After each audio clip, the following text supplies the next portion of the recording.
The Ravens Preview Show with Andy Pollin starts right now. It wasn't perfect, it wasn't pretty, but it was the Ravens. Listen to all Ravens broadcasts right here on 6:30 a.m., the ESPN 630 app, or ESPN630DC.com. And with 1:17 left to play, the hay's in the barn. Now, here's Andy Pollin. More than likely, the preview for the Ravens this Sunday is pretty much the preview for me.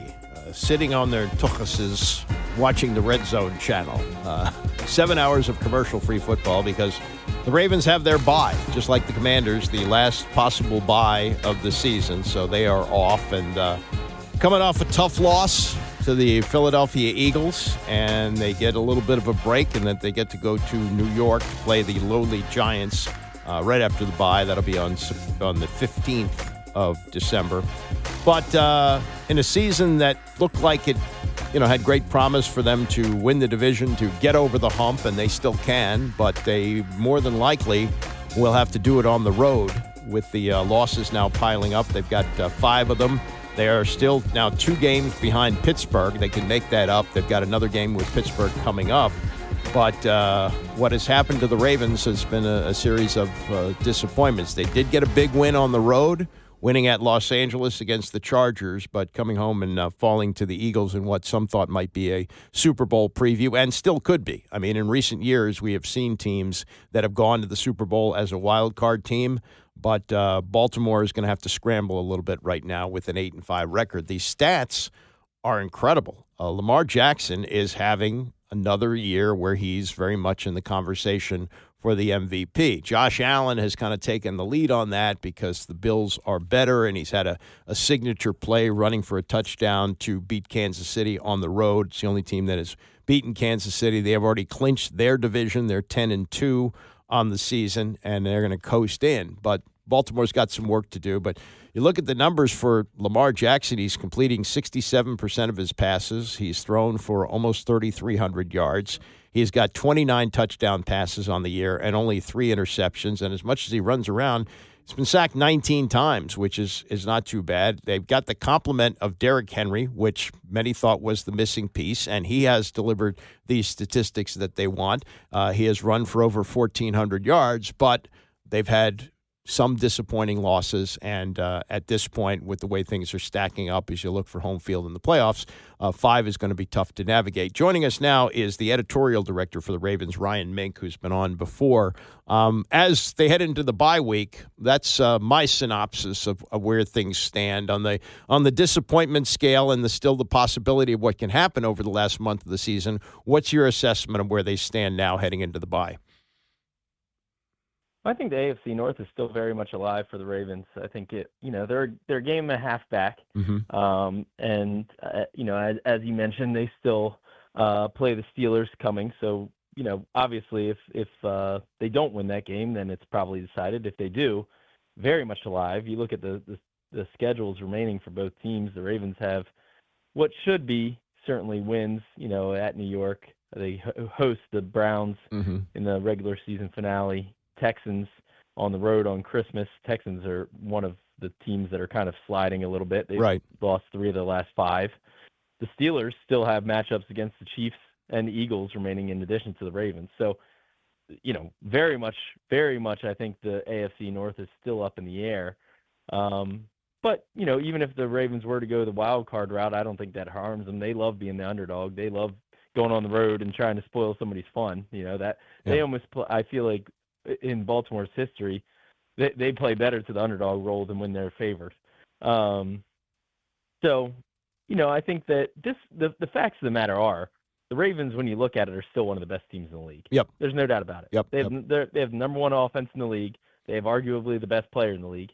Their defense is getting better. Their defense that was struggling, early in the year has gotten significantly better over the past 3 weeks. They're cut down on big plays. They've given up 1 passing play over 20 yards in the past 2 games.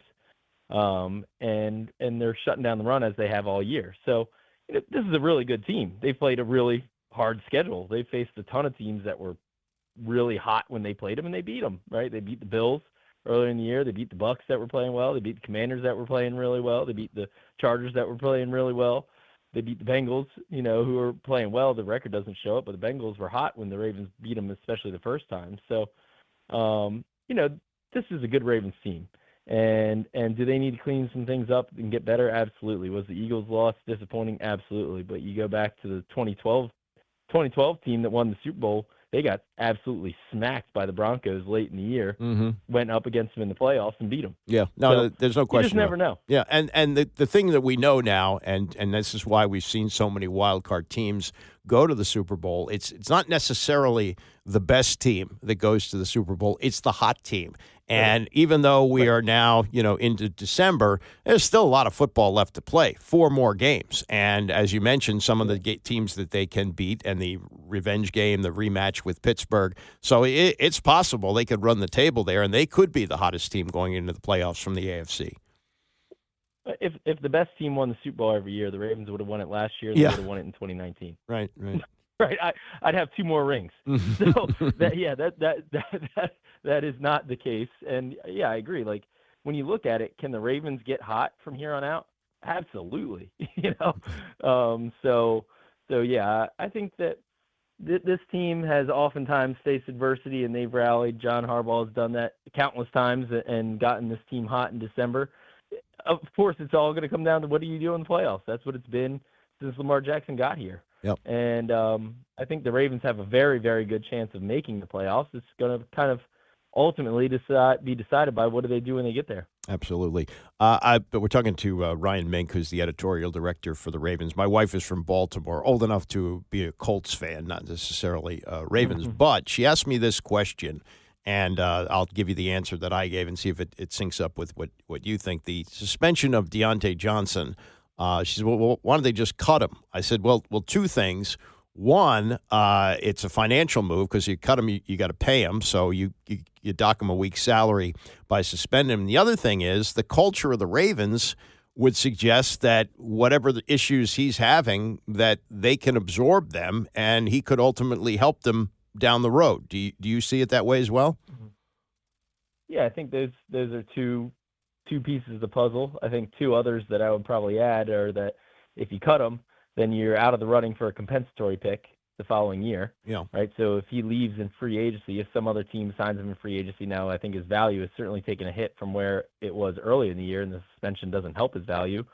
But will somebody sign him? I would be surprised if not. We'll see what that contract would look like. So if you cut him, you don't get a compensatory pick potentially. And then also, I think that if you cut him, somebody else, potentially one of your adversaries that you would face down the line this season, could pick him up. Yeah. and do you want to go against them? There's some. Now the Steelers already got Mike Williams, the Chiefs already got DeAndre Hopkins, but who knows?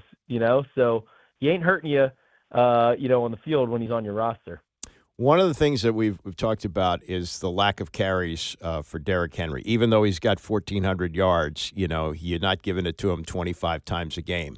He's healthy now, it appears. And with these 4 games, 3 of which will possibly be in cold weather, the Houston game will be indoors. But, is it possible now that his carries get up significantly at this time of the year where you got that stretch in cold weather? No, I don't think they're going to go up significantly. I mean, the facts of the matter are that Derrick Henry has the 2nd most carries in the league. So I don't think that he's been starving for getting carries. Yeah. The only guy who's got more is Saquon Barkley.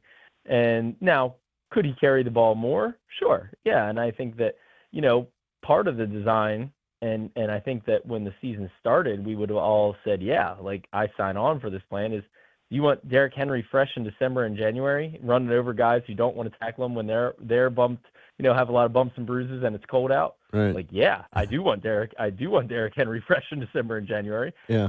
I think the Ravens have navigated that pretty well. He's gotten the ball a lot. He hasn't gotten it too much, in my opinion, where he's kind of on his last legs here down the stretch. I think he's in a good spot. He's fresh.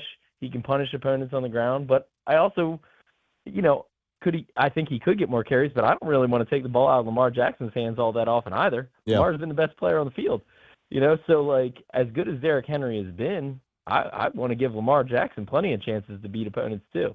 Yeah, I mean, you do want to keep him healthy, though, and I think he's been very smart about the way he runs. But, your quarterback, getting dinged up at this time of year, you certainly don't want that.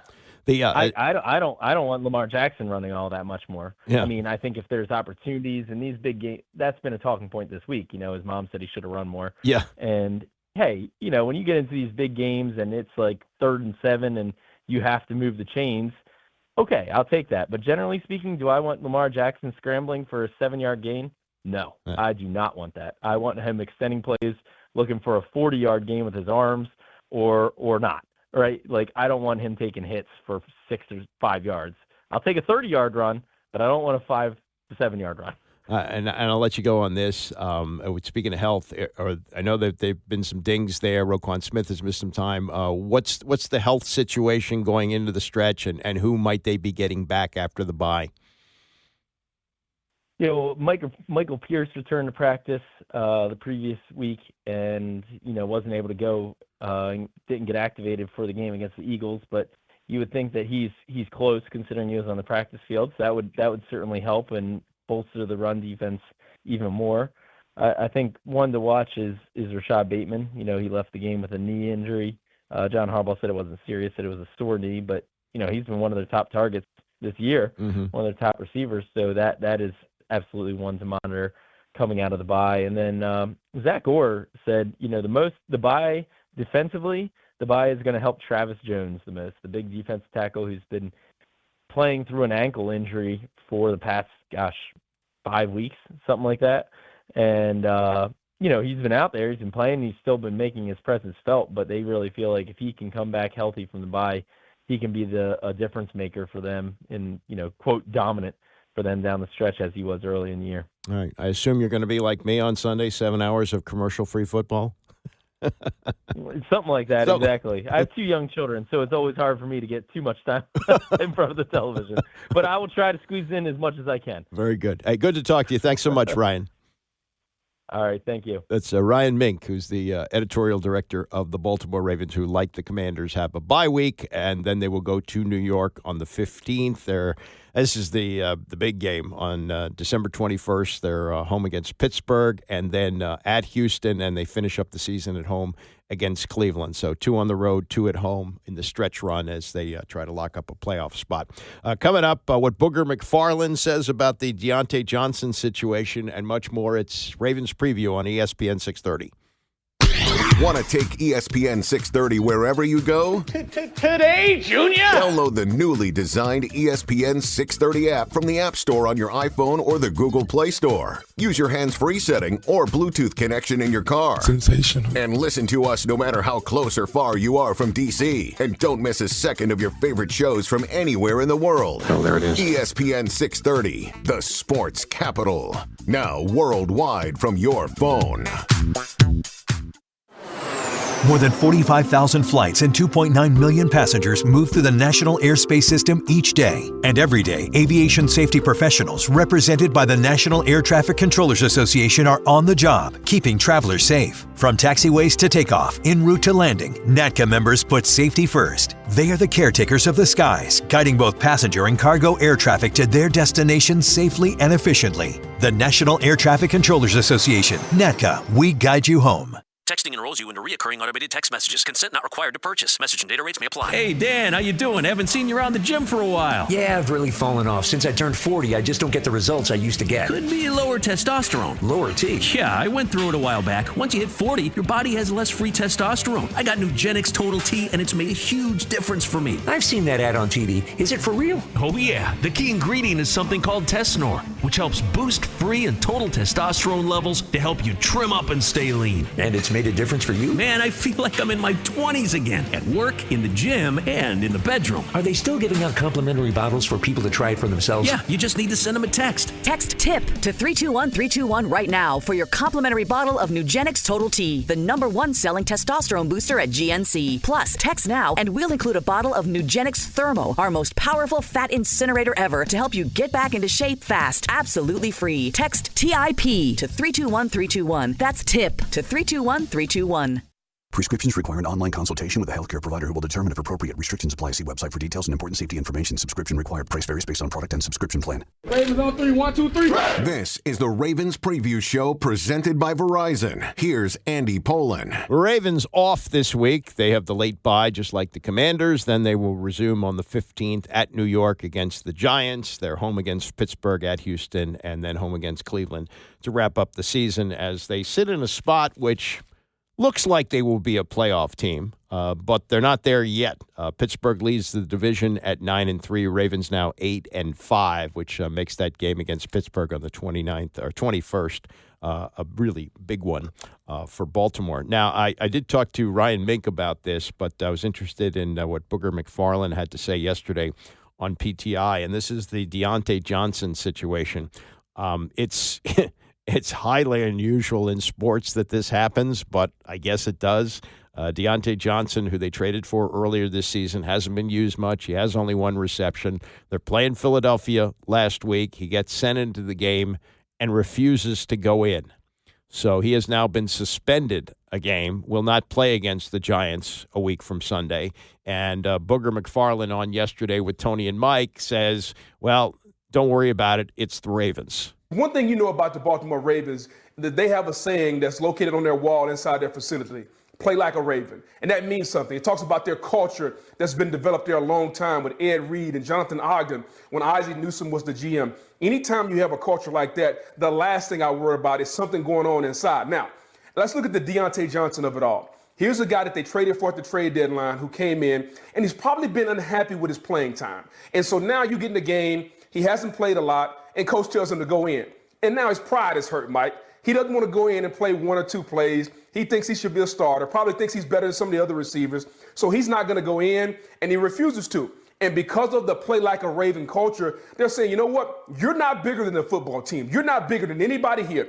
You don't want to go in the game? We're going to suspend you, because that's what we would do to anybody else on our team.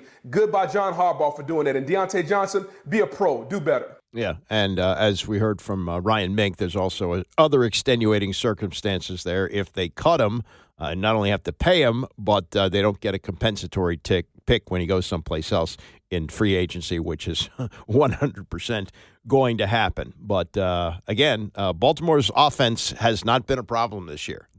Amazingly so. A team that has been built on defense since they came from Cleveland almost 30 years ago. 30 years of defensive tradition, and the defense in a large part has let them down this year, though they have played better in recent weeks. They held the Chargers with pretty good offense with a really good quarterback to 23 points. Even though they lost to Pittsburgh, they held them to only 18. So they have played better, gave up 24 to Philadelphia. Philadelphia is a really good team, maybe the best defense in the NFL. And they hopefully for them will improve their defense over the stretch run and enter the playoffs. And again, whether they go in as a wild card or as a division winner, it means not only does it mean less than it used to, because only the top seed in each conference gets a first round bye, and we know that's either going to be Buffalo or Kansas City. That's pretty much a done deal. But also you get the momentum of going into the playoffs with an extra game. A lot of times the team that has the bye struggles when they've had the full week off, and the momentum that you take into the postseason is going to be big for them.